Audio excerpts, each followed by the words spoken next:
The alarms didn't wake me. The sound did.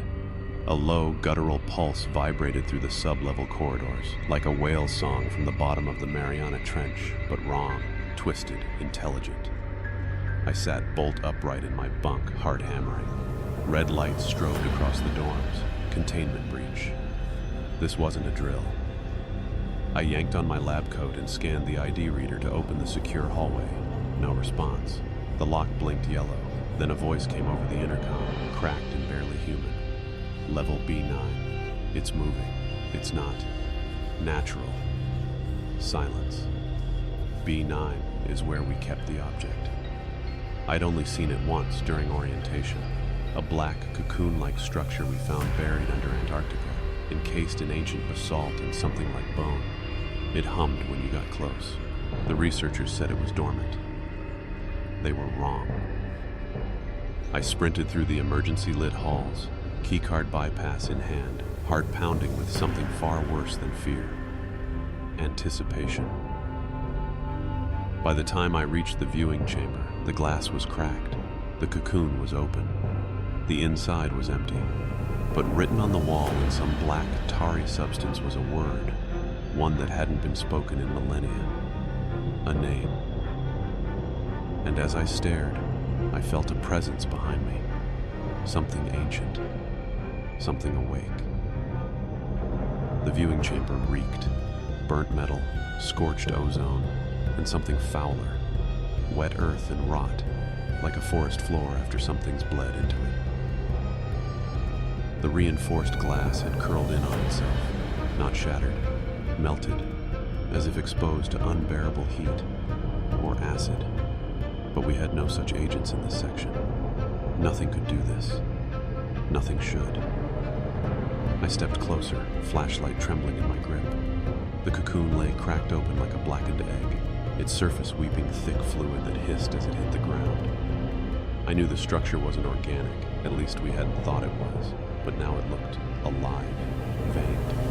Pull, sing faintly. I heard footsteps behind me and spun. Dr. Klein, head of xenobiology, entered in a panic, eyes wide, hair matted with sweat. "It's in the vents," he gasped. "What is?" He didn't answer, just pointed. A smear of that same tar-black substance trailed along the floor, up the walls, vanishing into the ceiling duct. Handprints in the smears, long-fingered, too many joints, and clawed. Security team Echo went in 5 minutes ago. No response since. Klein's voice broke. I saw one of them, through the observation monitors. He was smiling, but his eyes were bleeding. I should have run then, but I didn't. I stared at the duct, listening. There it was again. The sound, the call, like an ancient horn underwater, warping my thoughts as it passed through me. And I realized something. It wasn't just a sound. It was a signal. It was looking for something, or someone, and it had found us. Klein and I bolted from the chamber, footsteps echoing like gunshots in the empty corridor. The emergency lights flickered above, casting the hallway in jerky flashes like a film reel unraveling in real time. We made it to the elevator that led to the command floor, locked, sealed, protocol on a breach. I swiped my override card. Access denied. "They shut down vertical transport," Klein muttered. "They're quarantining us." "They think that'll stop it?" He didn't answer. He didn't have to. Behind us, the hallway groaned, a low sound, like stone dragging across tile. The fluorescence above buzzed louder, then snapped out, leaving us in shadows. Only the red LED light above the elevator remained. And then, it changed. Ding. We both turned. The elevator button, dead for the past 10 minutes, lit up, going down. "I didn't press it," I whispered. Klein's mouth opened, but no words came. The doors slid open. Inside stood one of the missing security officers, Lambert.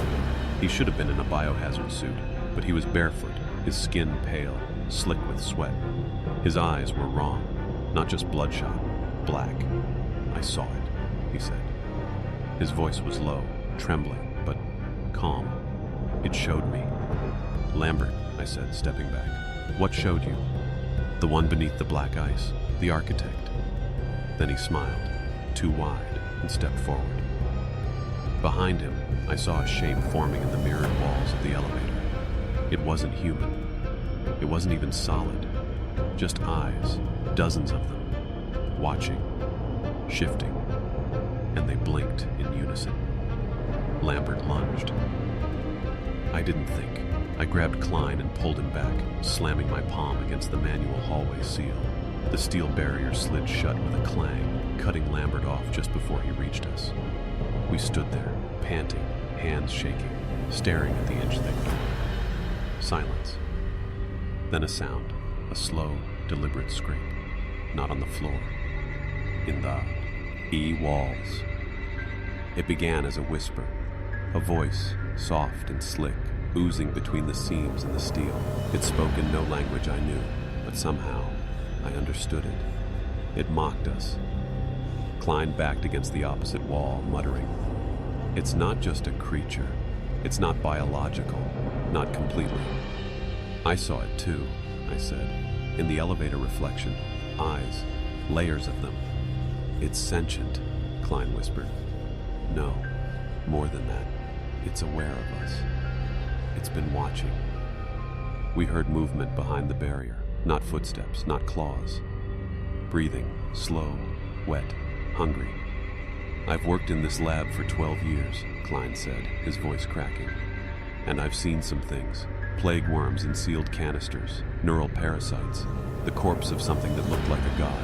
But this," he looked at me, "this isn't an experiment. This is a prison break." The walls shook as if something enormous brushed against them. Suddenly, Lambert's voice came again, cheerful, childlike, from the other side of the door. "Why are you running?" I looked at the seal. It was glowing red. The pressure inside the hallway was rising. Not from gas. From presence. Something was here with us. Not behind the door. Inside the walls. We stumbled backward as the hallway groaned, the lights overhead dimming to a sickly amber. My lungs tightened. Breathing was suddenly a conscious effort. Every inhale clung to my throat like syrup. "What the hell is happening?" I gasped. Klein was already on his knees, coughing. His skin looked pale, almost translucent, as if the blood underneath had gone still. "It's altering the atmosphere," he wheezed. "The pressure, the density, it's not physical, it's psychic." The walls weren't just shaking anymore. They were pulsing, as if alive. The floor beneath us rippled faintly, like something beneath a sheet of plastic brushing the underside. I reached for the emergency comm on the wall. Static. Then, a voice, female. It sounded like Dr. Weiss from Neural Analysis. But her words were backward, each syllable twisted and reversed like a corrupted recording. Klein pressed his fingers to his ears. "Don't listen to it." "Why?" "Because it's inside the signal. That's how it spreads. Sound, language, thought." He wasn't wrong. A hum rose in the back of my skull, a pressure that made my teeth ache and my vision shimmer. Images flashed behind my eyes. Ancient cities sunken beneath ice, spires of bone-piercing black skies, creatures that sang in a dead tongue beneath frozen oceans. They weren't memories. They were injections. Suddenly the fire alarm blared overhead, loud, sharp, pure. The hum vanished. The pressure eased. I could breathe again. Klein looked up at me, terrified. "That sound. It hates it. The purity. It can't corrupt it." "So we use that," I said, pulling him to his feet. And that's when we heard the scraping again. Closer. But this time, it was coming from inside the ventilation shaft behind us. The vent behind us exploded outward with a screech of metal. I raised my arm, shielding my face from the flying debris. Something spilled out, wet, angular. Wrong. At first I thought it was Lambert again. Same build, same uniform. But it wasn't him. Its movements were off, too smooth, too fluid, like a puppet yanked on invisible strings. Its head turned too far, bones audibly cracking as it twisted to face us. It smiled, the same empty grin Lambert had worn. "Help me," it croaked. But the voice wasn't his. It wasn't even human. It was distorted, like 1,000 tiny mouths speaking at once through torn radio static. "Back! Back!" I screamed. Klein pulled the fire alarm lever again. The shriek of the siren blared through the corridor, and the thing convulsed. Its limbs jerked violently. Smoke hissed from its skin like burning tar. It collapsed to its knees, that smile still plastered across its melting face. Then it screamed. Not with a mouth, but with the whole hallway. The walls shuddered, and 1,000 whispers poured into our ears all at once. Names, places, promises, things that hadn't happened yet. I grabbed Klein and ran. The fire alarm wouldn't hold it for long. As we sprinted down the corridor, emergency lights flickered on, briefly illuminating more figures emerging from the vents. All of them wearing familiar faces.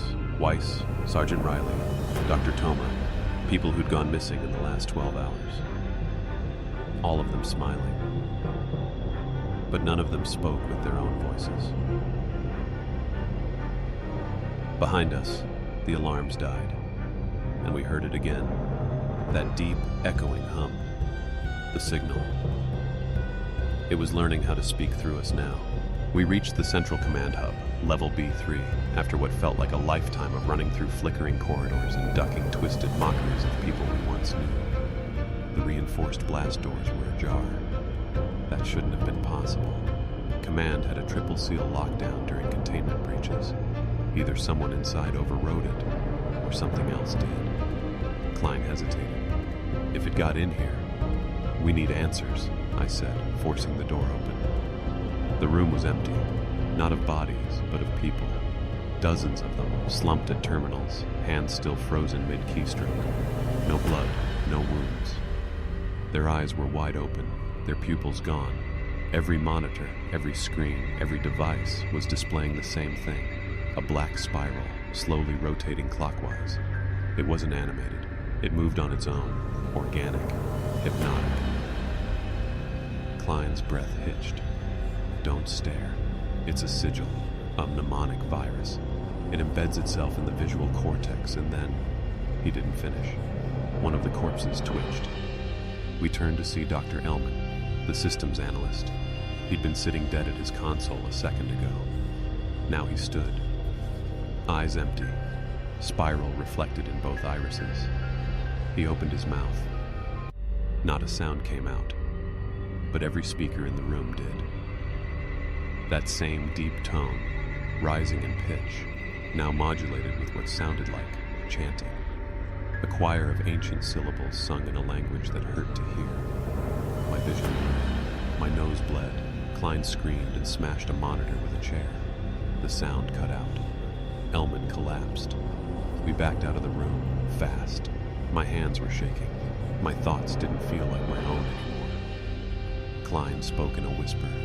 It doesn't just want bodies. I nodded, heart sinking. It wants minds. We couldn't go back, and now we couldn't go forward. The command floor was corrupted.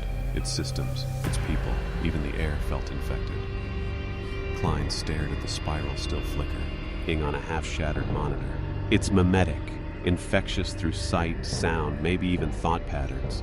This isn't just a creature, it's an intelligence. And we woke it up, I said. No. He looked at me grimly. We freed it. I remembered something then. Something buried deep in old clearance files I wasn't supposed to access. A mention of level D, no access codes, no elevator buttons, just one line. Restricted, subterranean archive, B. There's a level beneath B9, I told him. Below where we found the object, something buried even deeper. Klein hesitated. That's just rumor, lab myth. Then why is it the only place it hasn't touched? He didn't argue. We took the maintenance shaft. Manual descent only. As we dropped rung by rung, the world grew colder. The hum in the air faded. The walls changed from metal to basalt, ancient stone, carved, not by machines, by hands. We found the entrance behind a sealed bulkhead marked with a symbol I didn't recognize. Not military, not scientific. Religious. When we finally pried it open, a rush of stale air spilled out, cold, dry, and tinged with dust and iron. The hallway beyond descended into total darkness, lined with stone pillars etched with markings that seemed to shift when we weren't looking. It was never a lab, Klein whispered. It was always a tomb. A stairway lay ahead, leading further down, where no one was ever meant to go. We descended the stone staircase in silence, each step echoing down a seemingly endless shaft. The air was colder now, stale and dry like it hadn't been disturbed in centuries. I ran my hand along the wall. The carvings were shallow but intricate, thousands of lines that snaked and curved across every surface, not decorative, functional. "They're not art," Klein muttered behind me. "They're containment sigils. You can read them?" He shook his head. "No. But whatever's down here, they weren't trying to understand it. They were trying to keep it asleep." The passage opened into a vast chamber. My flashlight barely pierced the blackness beyond. The beam revealed statues, twisted humanoid forms hunched in agony, mouths stretched open mid-scream. Dozens of them. Hundreds. And they weren't made of stone. I stepped closer. One statue's face was frozen in raw terror, skin pulled taut as if flash burned into place. Klein gagged. "Those are real people. Or were." The walls here were different. Softer. Not carved. Grown. The stone itself seemed alive, pulsating faintly under our lights, humming with the same low frequency we'd heard above. In the center of the chamber stood a pit, black, bottomless, and from it came a whisper. It wasn't in my ears. It was in my mind. Thousands of voices layered together, each speaking in a different tongue, but all saying the same thing. "Open." Klein backed away. "We're standing in the original prison. This is where it came from. Not the cocoon. That was just a fragment." He looked at me, trembling. "This is the gate." And before I could respond, the floor beneath us shifted. Something was rising from the pit. The pit wasn't just deep, it was endless. It was darkness. My flashlight, powerful enough to pierce smoke and fog, simply vanished in its depth. And then, it came. Not fast, not loud. It rose quietly, like something, floating up through black water. No splashes, no fanfare, just a ripple through the air, like reality itself stretched to accommodate it. It didn't have a shape, not one my brain could hold. It shimmered and stuttered between forms, a tangle of limbs, eyes blinking in patterns across its body, then nothing but a shivering cloud of impossible geometry. My eyes slid off it. Klein fell to his knees, weeping. I heard voices again, not distant this time, close, familiar. My mother's voice, my brother's, all long dead. They whispered to me from within the creature's presence. "Come closer, you are part of it. You've always been part of it." I stumbled forward. Its surface, or what passed for one, gleamed like oil in candlelight. Faces formed and vanished in its mass. Human, animal, alien, all screaming in reverse. Klein grabbed my arm. "Don't listen. It feeds on memory, on identity. That's how it crosses over. It needs minds to anchor itself." I blinked. My name. I couldn't remember it. My badge was gone. My coat had changed. Was I still me?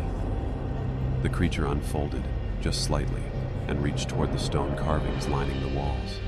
And the sigils cracked. Every one of them. Thin fissures spiderwebbed across the chamber. From the ceiling, dust trickled down. From the walls, ancient blood began to seep. It wasn't bound anymore. It was freeing itself. And all it needed now was a body. Klein fumbled at his belt and pulled out a small black device, the emergency containment override. A last resort. A nuclear failsafe. "If we can't contain it," he said through gritted teeth, "we bury it. This whole complex. Everything." The creature made no move to stop him. It hovered in the center of the chamber, pulsing in and out of perception, like a strobe light made of flesh and shadow.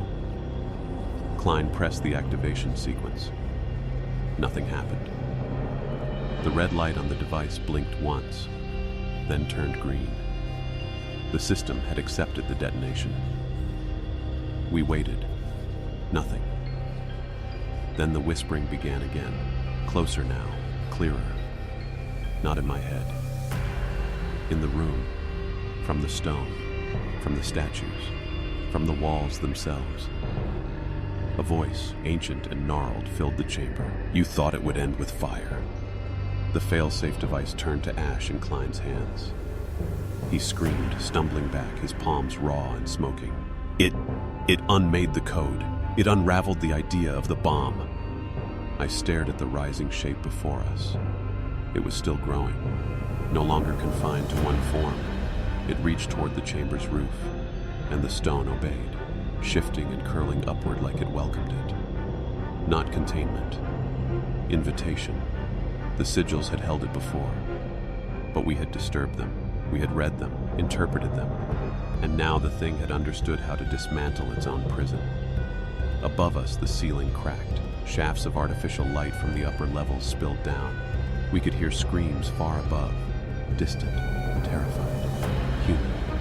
It was reaching upward, and there was no longer anything in its way. We ascended fast, through the emergency service tunnel, our boots thudding on rusted rungs, the ancient whispers still echoing behind us. The deeper we went, the more it had twisted the space around us, but what waited above was worse.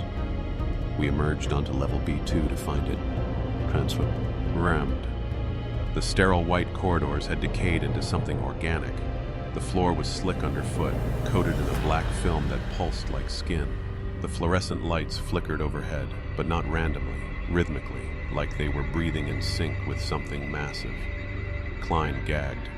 The infection, it's gone mimetic, spatial. It's warping the environment to fit its own design. I touched the wall. It was warm. A hum buzzed in the air. Not electricity, not machinery, a frequency, a living tone, as if the entire structure was now part of a single, ancient body slowly coming awake. We moved cautiously, weapons drawn, but they felt like toys in our hands now. Ahead, the containment wing doors had buckled inward, and through them, we saw what had become of our colleagues. They didn't look dead. They looked connected. Bodies suspended in the air, fused to the ceiling by cords of living tissue. Their mouths were open, their eyes gone, faces serene, as if dreaming. They weren't individuals anymore. They were parts. A single voice filled the hallway, deep and harmonious, like a choir in a cathedral submerged in water. I dreamed through them. I breathed through you. Klein gripped my arm. It's not just possessing, it's rewriting the world. And just then, the intercom system sparked to life across every hallway and floor. A single word echoed through the base: ascend. We reached the surface exit tunnel, the long concrete corridor that led to the armored blast doors and the world beyond. They were already open. That shouldn't have been possible. Klein sprinted ahead to the communications console beside the exit, frantically typing in the uplink code to request extraction. I checked the monitors. What I saw chilled me. The camera feeds showed the outside world, but they weren't live. They were looping. The same 30-second footage of a calm, overcast sky. No movement, no wind. It's hijacked the satellites, Klein muttered. It's controlling what we see. He switched to audio uplink. The speaker crackled. Then a voice spoke back. My voice. We're fine here. Containment remains stable. No breach, no threat. Klein stared at me in horror. I didn't say that, I whispered. He pulled back and tried another frequency. This time we heard something different. Music. A lullaby. Ancient. Off-key. Sung by children who didn't exist anymore. It ended in static, then breathing. Then the voice returned. This time, deeper, slower. You gave me your language. Now I will give you mine. Every screen in the room flickered. Then all at once, they displayed our own faces. Distorted, decayed, eyes black and mouths sewn shut with writhing symbols. We backed away. The blast doors creaked wider. Beyond them wasn't the mountain range anymore. It was a shifting black landscape of spirals, monoliths, and twitching towers. As if something from the pit had pulled the outside world inside out. Klein turned to me, his voice breaking. We're too late. It's not breaching into our world. He looked out again. It's pulling ours into it. We ran. Back into the lab. Back into the dying light. Something was wrong with time. I felt it first in my head, like a static flicker behind my eyes, then on my wrist. My watch ticked backward. T. 10 stopped, then ticked faster. Klein pointed to the corridor clocks. Every one of them was changing, skipping seconds, blinking nonsense, their hands spinning violently in opposite directions. Temporal bleed, he said, voice hoarse. It's unraveling linearity. The boundaries between past, present, and future. They're collapsing. A siren began to sound from overhead, one we'd never heard before. Alert. Chronostability compromised. Structural decay imminent. I didn't know what that meant until I looked into the next hallway. We saw ourselves, Klein and I, walking toward us, but distorted, covered in blood. One of my eyes was missing. Klein's arm looked broken, bone exposed. They didn't see us, just kept walking, hollow-eyed down the corridor. We backed away in horror. The hallway flickered, and suddenly it was empty again. No, no, Klein whispered. This isn't time travel. It's layering. All versions of us, past, future, imagined, overlapping, realities folding in. I felt something crunch under my boot. It was a tooth, fresh, human, not mine. I turned to look behind us. A door stood open that hadn't been there moments ago. Through it, I saw myself, younger, maybe 10 years ago, sitting at my old desk, laughing. Then the lights dimmed. My past self turned to face me and whispered a word I hadn't learned yet, but somehow already feared. The clocks all stopped at once and began to count down. The clocks froze. The lights went black. And then, silence. Not just the absence of noise, but the absence of everything. Even my heartbeat vanished for a second, like time itself had stopped inhaling. Then we woke up. I say woke because it felt like waking. One moment we were in the hallway, the next, standing somewhere we'd never seen, but we knew it. The ceiling stretched into infinity. The floor was made of glass, or maybe water. Stars swam beneath it. Pillars of bone and light rose into the dark, twisting like frozen screens. Klein stood beside me, mouth open, eyes unblinking. We're not in the lab anymore, I said. No. His voice was barely a whisper. We're inside its mind, or what it dreams of. The space pulsed with breath, not air. Breath, like lungs drawn across dimensions. Shapes moved in the distance, tall, thin, insectile, watching, waiting. Then, in the far distance, a structure emerged. A tower, black stone, veined with red light. Every surface carved in shifting symbols. At its top, a single eye burned, open, lidless, never blinking. We heard it then, not with ears, with being, witness. Images flooded our minds, the universe folding in on itself, suns extinguished like candles, civilizations crumbling, kneeling in worship before something that had no form, no mercy, no name. And yet, something had called it here. Project Obsidian, Klein gasped. What? Our dig site, Antarctica. The object. We weren't the first. We were just the first stupid enough to bring it back. I tried to speak, but the words dissolved in my mouth. The stars beneath our feet blinked out, one by one, and something began rising beneath the glass. The glass beneath our feet cracked, hairline fractures spreading like lightning. We stepped back, but there was nowhere to go. The horizon stretched in all directions, endless, repeating, alive. Beneath, in the cracks, something massive shifted. Not a shape, a suggestion, like a thought pressed against the underside of your mind. Then we heard footsteps, not echoes, not distortions, real. A figure emerged from the dark, a silhouette limping across the shimmering plain. Human, mostly, tall, dressed in a shredded lab coat, stained with something that shimmered like oil and rust. He got closer. I stopped breathing. It was me, but older, tired, eyes hollowed out, voice dry as ash. He stared through me like he recognized something buried deep in my chest. I tried to kill it, he said. We all did. Klein stepped forward. "Who are you?" He didn't answer. He only held out his hand. A small object sat in his palm, a broken containment keycard, scorched and pulsing with red light. I carried this for years, thinking it could stop it, but it only opens more. He turned his gaze toward the tower. "You haven't reached the core yet, but you will. And when you do, don't look inside." Behind him, the stars shifted again.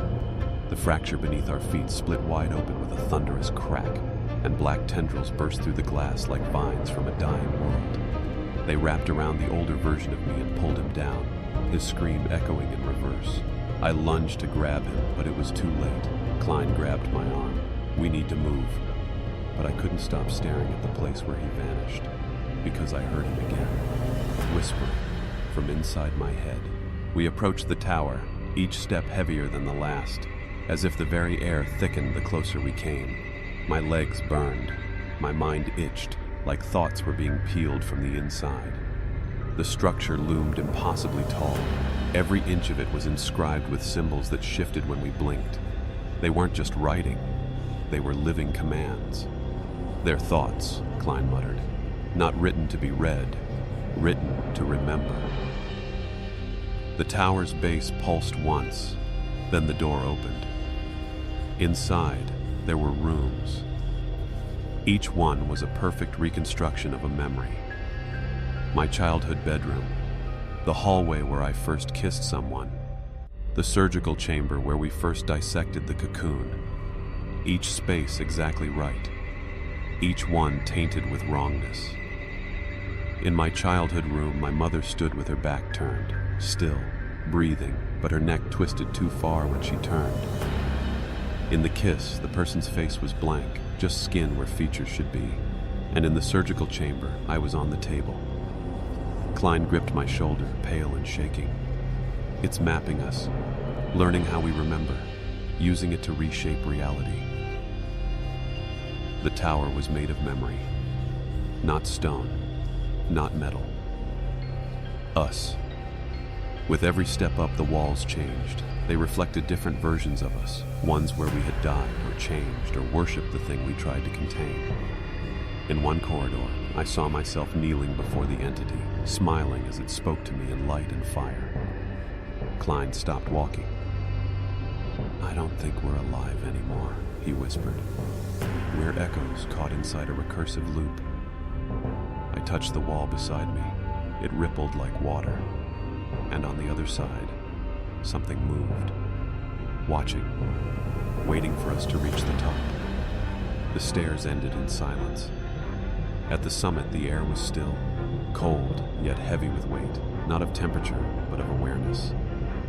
We stepped onto a circular platform, no walls, no CE, Iling, just stars stretching in all directions, bleeding into one another like oil on water. And at the center, suspended above the void, was the eye. It wasn't mechanical, nor organic. It simply was. A vast, lidless orb, irises ever shifting, colors that had no names. It blinked without blinking. It didn't move. Reality moved around it. Klein fell to his knees. I didn't even notice I'd done the same. The eye wasn't looking at us. It was looking through us. And then it spoke. Not in sound, not even in thought, but in pure knowing. We didn't hear a voice. We became the message. You are a wound in the world, a fracture filled with longing. You built machines to measure time and called it progress. But you forgot what came before. Klein screamed. Blood poured from his nose and ears. His hands clawed at his temples as the eye pulsed brighter, casting shadows that moved against the light.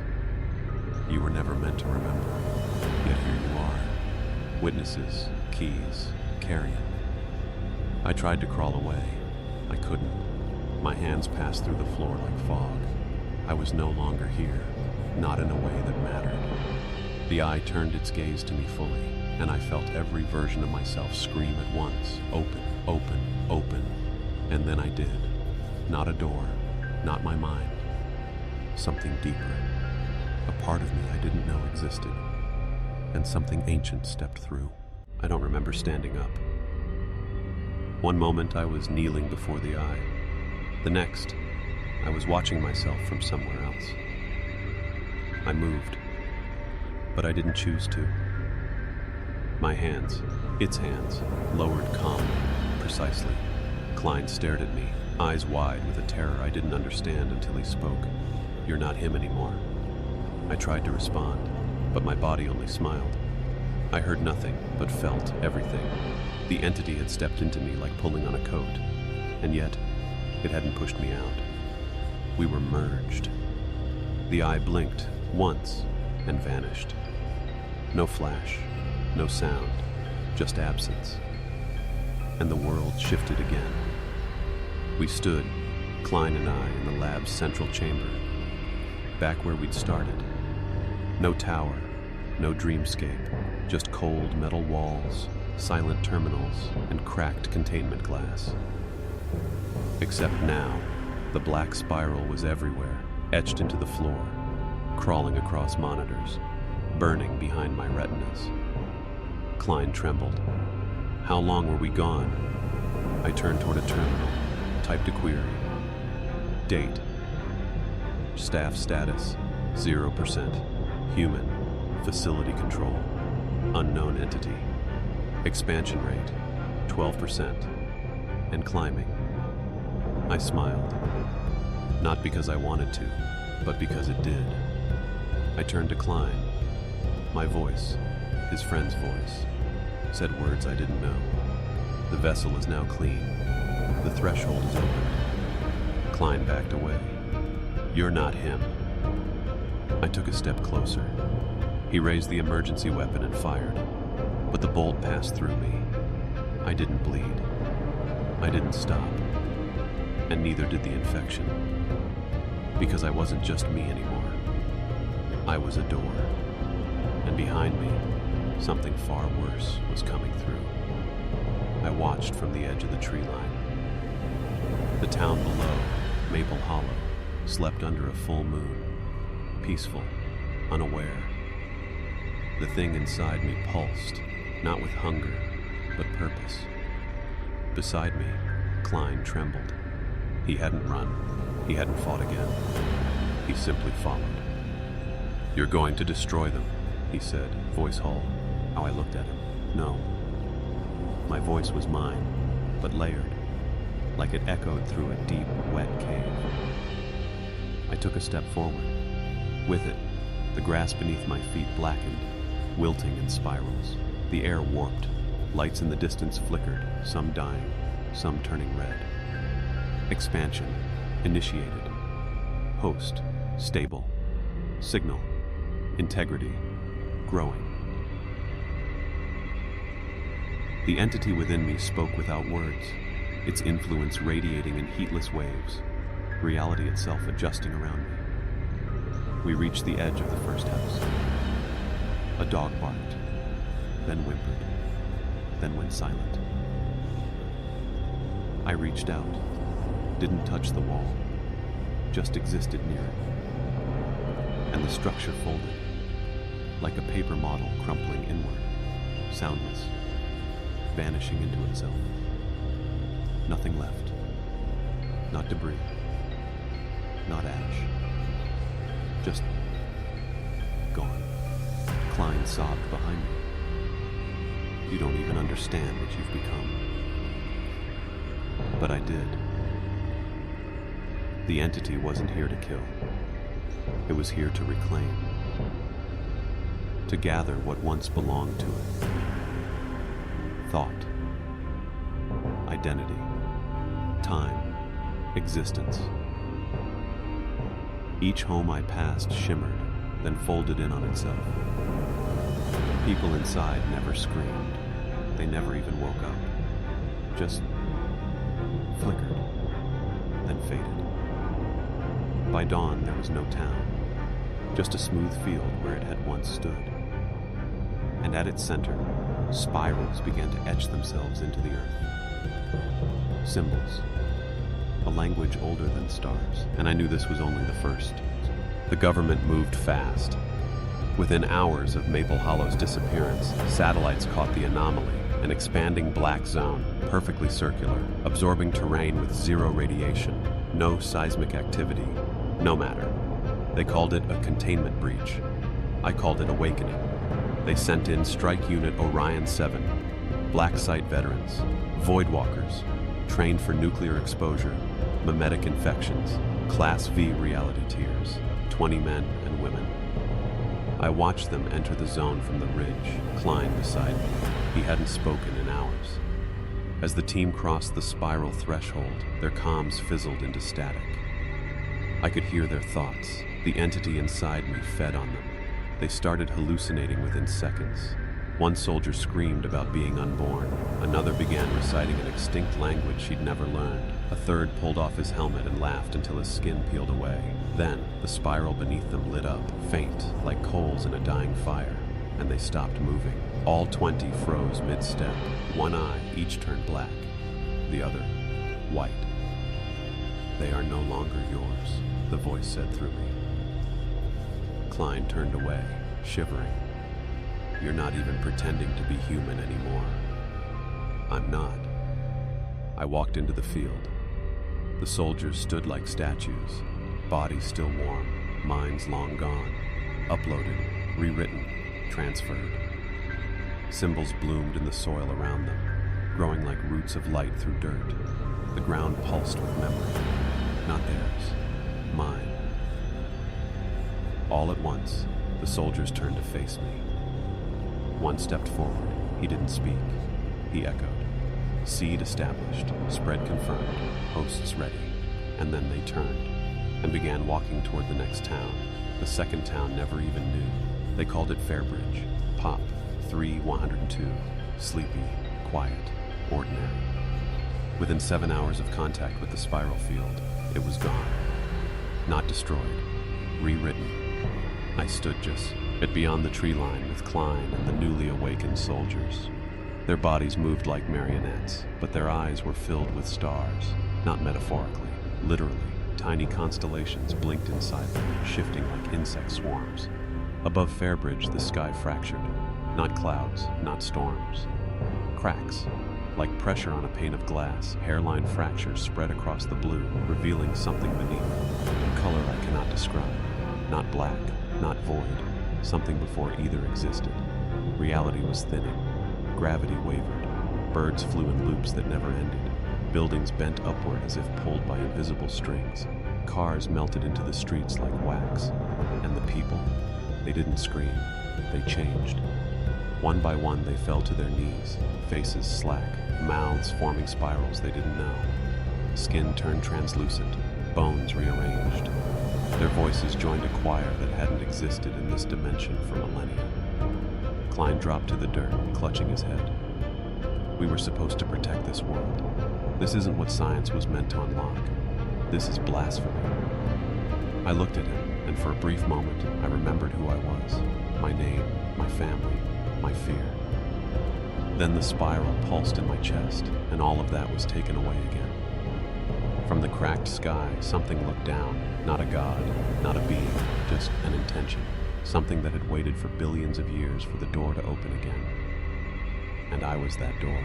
It started in the cracks. First, on the edges of reality, the corners of mirrors, the ticking of clocks. Then it spread like ink across parchment. Time stopped behaving. Fairbridge, what was left of it, now existed in multiple centuries at once. One street showed horse-drawn carriages on cobblestone roads. Another blinked with neon lights from a future that hadn't happened yet. People flickered between ages. Toddlers became corpses and back again in a breath. Some looped their final seconds endlessly, mouthing words, dying, rising, dying again. The spiral field was no longer just a location. It was a temporal event. Klein stood beside me, broken but awake. You feel it, don't you? The dissonance, the weight of infinite versions of now. I nodded. I felt everything. Moments layered atop moments. Past selves whispering regrets. Future selves begging to be stopped. Then I saw her. My mother. She stood in the middle of the street, wearing the same dress she died in. She looked at me the way she used to, full of warmth. "Don't," Klein warned. That's not real. That's bait. It's using your memory to stabilize itself. But I stepped toward her, and as I did, she melted into static, lines of white spiraling upward like smoke. Then the sky above shattered. A great hole opened, and through it poured time itself. Not light, not air. Moments, infinite pasts and futures, swirling, collapsing into one another. From the breach, figures fell. People in ancient armor, astronauts, children, beasts we had not yet discovered, all screaming as they were absorbed into the spiral ground, feeding it. Klein screamed over the roar of cascading centuries. "We have to go back to the source!" I turned toward him and answered in a voice that was no longer entirely mine. There is no back anymore. We stood at the edge of the spiral expanse, once a valley, now a storm of memory and unformed thought. Lightning flickered across the sky, but it struck upward, not down. Every bolt was a moment, a child's laugh, a death rattle, a nuclear flash. Klein stared into it, jaw clenched, fingers trembling over the worn, blood-stained notebook he'd carried since the start. "I found a way," he muttered. I didn't respond, because part of me, the part that used to be me, knew what he was about to say.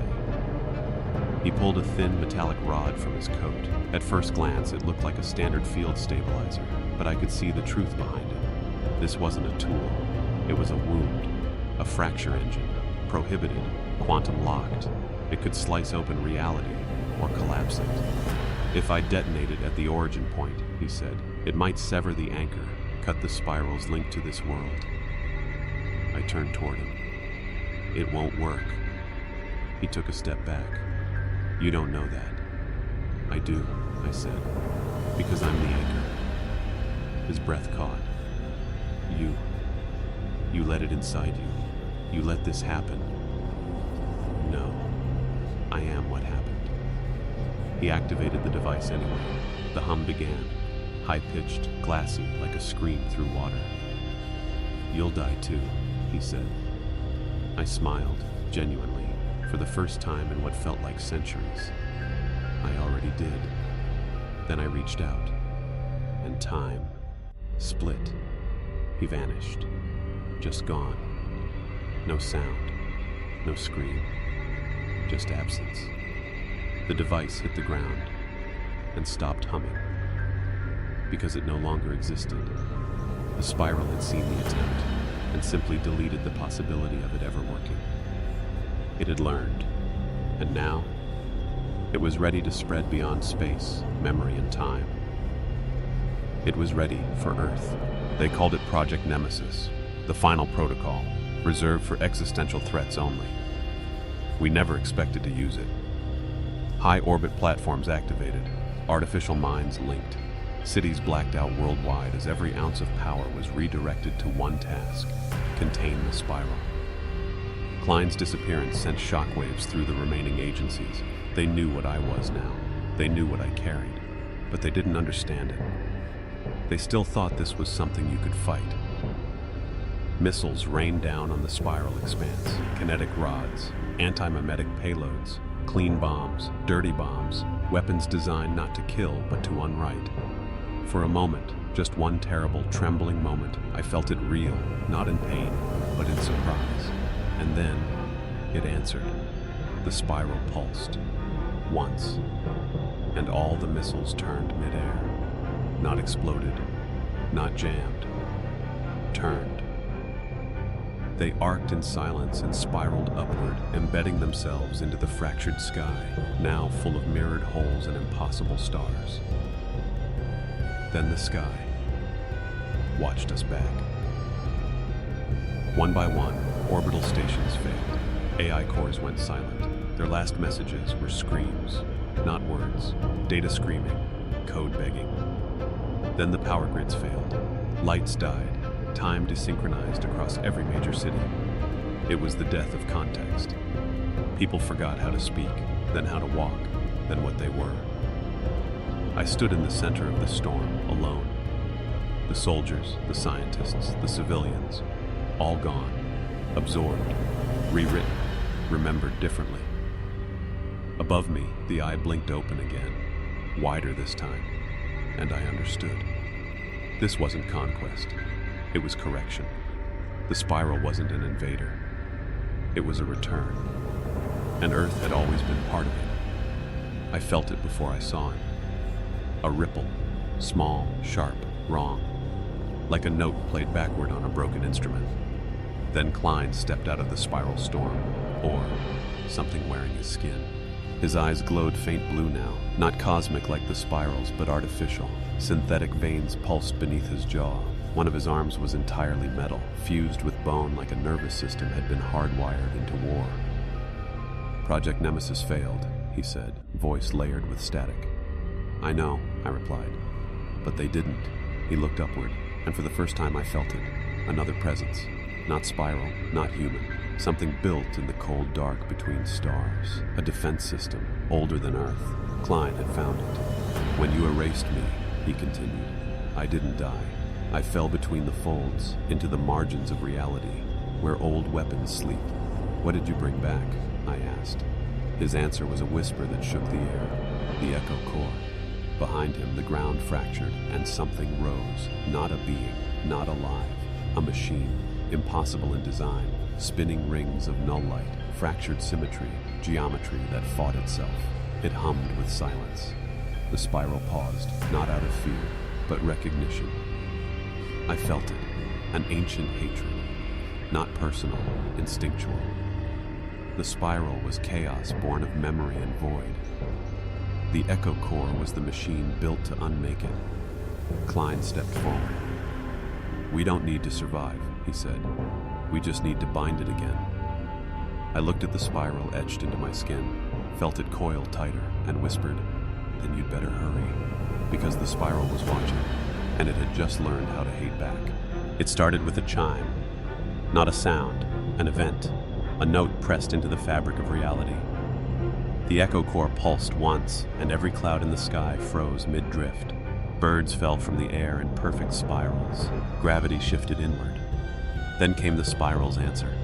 A pulse like a reversed heartbeat, warping light and bending space like taffy.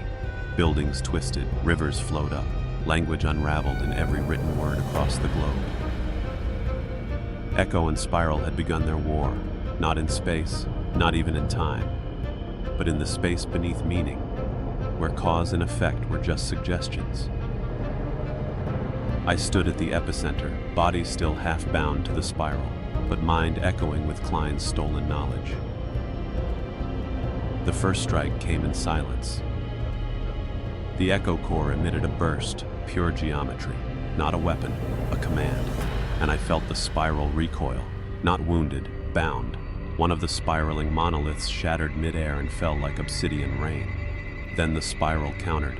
It bled memory, not metaphorically. Literal recollection poured across the land.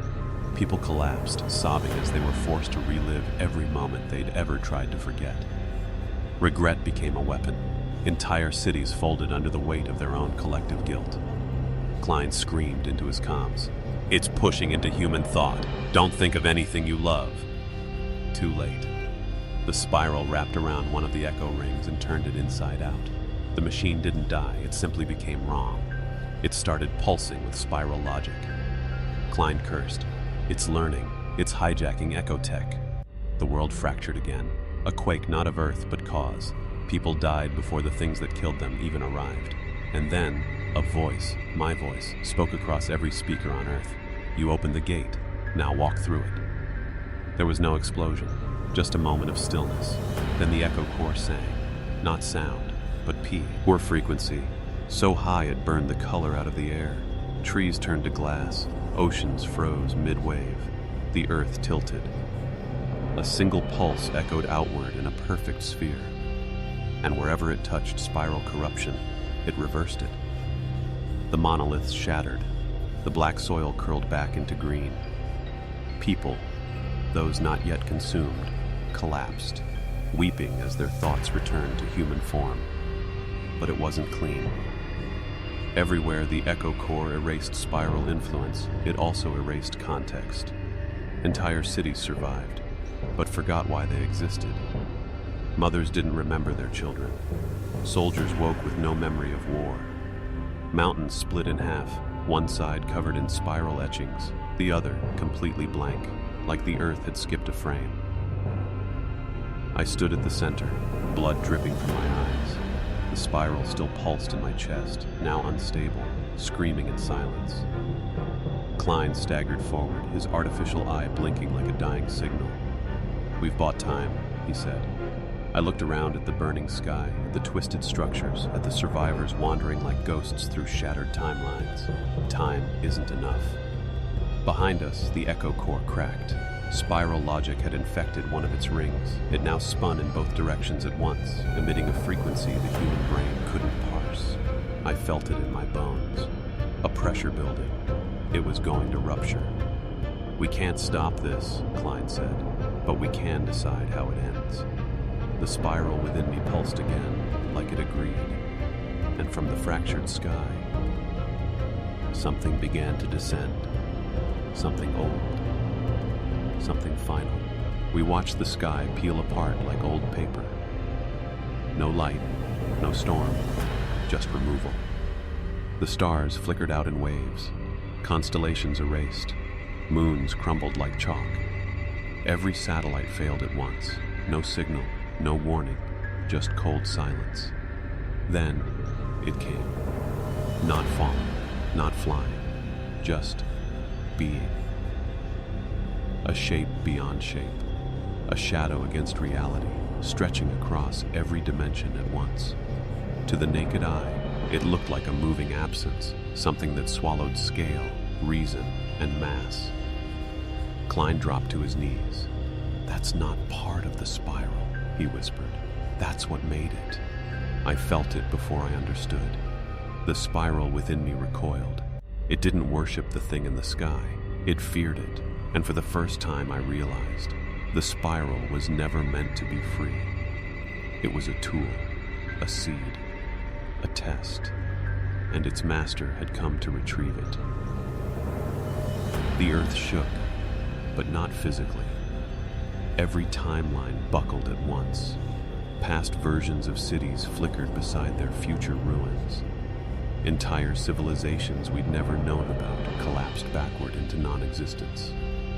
The being above us spoke in pulses. Each word was a tidal wave. Each concept made my teeth bleed. Return. Collapse. You were not meant to remember. The spiral in my chest howled. Symbols bloomed across my skin, spinning fast, faster, then suddenly stilled. Obedient, submissive. I screamed as the thing inside me twisted toward the sky.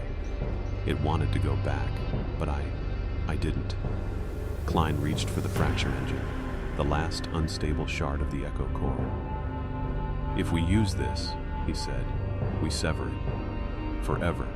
Spiral, maker, all of it." "But the price," I said. He nodded. "I know." And then the sky opened its hand. The hand in the sky unfolded like a flower made of void. Inside it swirled entire galaxies, crushed and blinking. Time flowed backward around its fingers. Just looking at it made my nose bleed up and my memories blur. The spiral in my chest shuddered. It wanted to go, but I held it still. Klein stared at me, fracture engine in hand, shaking. "If we use this, if we cut them out, we lose everything tied to them. Every memory, every thought, the spiral, its maker, and you." I looked down at my hands. They were no longer entirely mine. Spirals moved beneath the skin. My veins whispered. My breath came in patterns I didn't recognize. I was the last anchor. "I'm not afraid," I said. He nodded, tears in his eyes. "Then let's end this." He drove the fracture engine into the earth. Time screamed. Reality rippled. The sky folded like wet cloth. The maker's hand clenched. Too late. The spiral in my chest writhed, burning, pleading, pulling at my memories, offering anything to survive. But I didn't listen. I reached deep inside myself and tore it free. The scream it let out didn't echo. It ended. The spiral collapsed into ash. The Maker tried to follow, rushing downward, stretching toward me, but the fracture engine flared and cut it out of reality, not destroyed, erased, like it had never been. Silence fell. No sky, no spiral, just Earth, broken, quiet, alone. Klein lay beside me, barely breathing. I looked at my hands, human again, empty, and I realized I remembered everything, even the parts that never existed. In the days that followed, the world was quiet. No monoliths, no symbols, no whispers in the dark. The spiral was gone, so was the sky. It had returned, blue, vast, calm, but not ours. The stars were wrong, the moon, smaller, the constellations, unfamiliar. We were somewhere else, or somewhere. The fracture engine didn't just sever the spiral, it severed us. Klein and I were among the few left who remembered what had been. The others, those who survived, spoke in strange tongues now. Not spiral, something new, like the slate had been wiped clean and a different story had started. The ground beneath the spiral expanse was scorched glass. Nothing grew there, but something moved beneath it. A pulse, a tremor, alive. Klein paced near the center of the crater, scanning with broken equipment, his new cybernetic eye flickering with static. This wasn't supposed to be possible, he muttered. It was all erased. I crouched, pressed my hand to the soil. It was warm. Then I heard it. Not a word, not a thought. A heartbeat. Slow. Ancient. Wrong. The spiral hadn't been a parasite. It had been a seed. And the thing that made it, that impossibility we cut out, had left behind its echo. Klein turned to me, face pale. We didn't kill it. I nodded. We birthed it.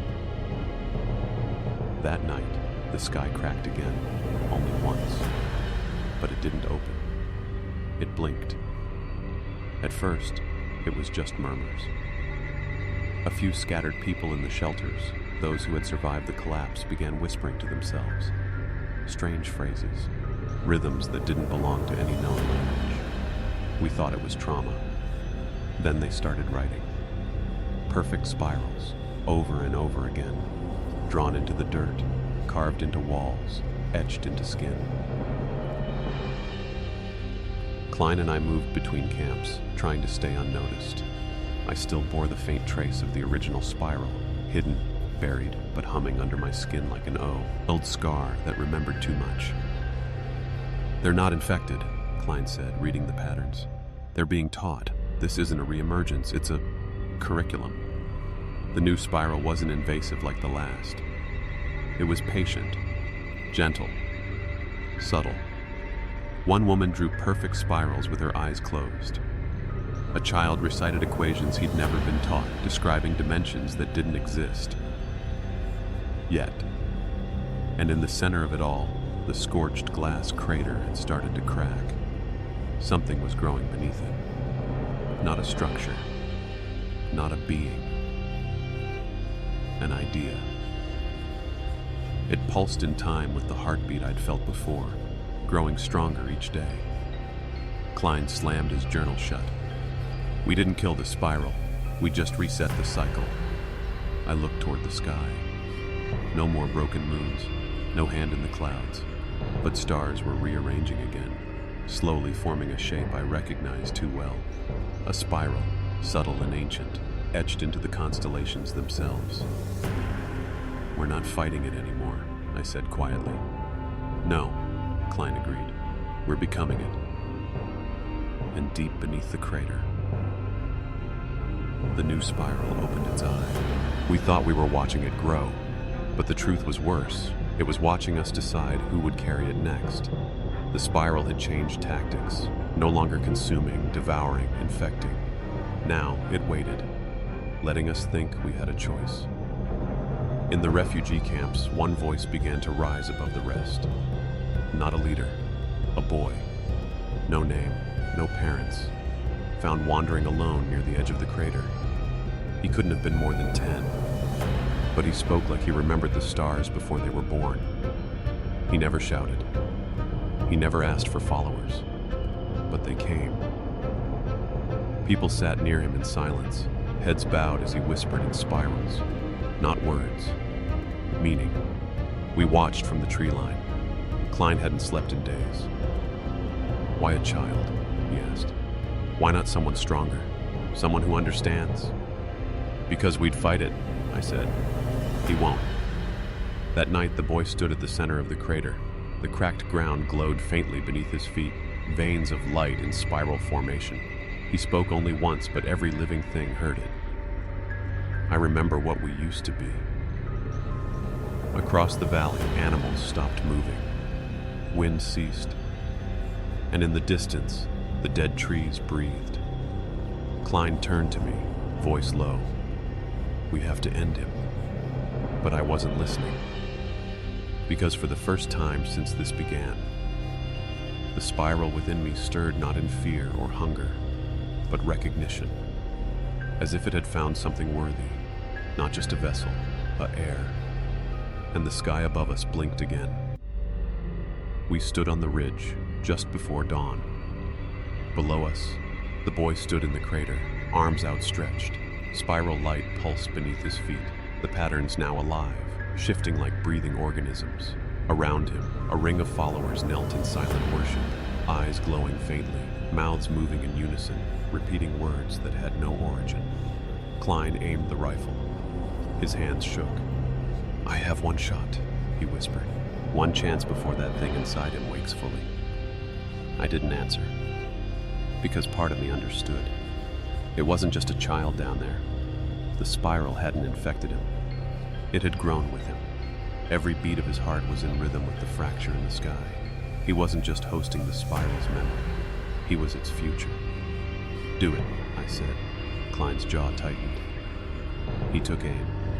Through the scope, the boy's face, calm, eyes distant, as if already aware of what would happen next. He looked directly at us and smiled. Klein pulled the trigger. The sound never came. The rifle melted in his hands, the metal flowing like wax, the wood turning soft, the barrel folding into itself. Klein screamed and dropped it, clutching his burned fingers. Below us, the spiral pulsed once, and the child rose into the air. He was no longer speaking in spirals. He was thinking them. And the world around him obeyed. Trees bent, clouds coiled, the earth shifted. The followers below didn't kneel anymore. They floated. The spiral had evolved, and it didn't need a host anymore. It had found something better. It happened not with a scream, but a sigh, a soft exhale across every continent. People stopped moving, not paralyzed, not dead, paused, as if waiting for permission to continue. Animals knelt. Oceans stilled. Cities fell silent. And above it all, the child floated, no longer a boy. Now something vast in human shape. His eyes were mirrors. Spirals shimmered on his skin like language. And when he opened his mouth, the earth breathed in. You don't need to remember who you were, he said. I remember for you now. I fell to my knees. Not because I was forced to, but because it felt right. The spiral, once a parasite, now offered comfort, not destruction, purpose. The chaos was gone. No more horror, no more screaming stars or shifting skies. Just clarity. Klein lay beside me, barely conscious, whispering fragments of science like a prayer. He stared at the boy with hollow eyes. It won, he said. I shook my head slowly. No, it changed. Because that was the truth, wasn't it? The spiral hadn't come to destroy, it had come to become. Through memory, through time, through us. Now it was the air, the ground, the light in our eyes. It didn't need monuments or machines. It had us. Forever. The child, if that word still meant anything, descended slowly back into the crater. His bare feet touched the earth, and the spiral beneath him became rooted, blooming outward in lines of silver and black. A tree began to grow. Tall, twisting, eternal. I looked to the sky one last time. No stars now, just one spiral turning slowly, watching. And I realized the spiral wasn't a story of horror, it was a story of return. And now, we were home.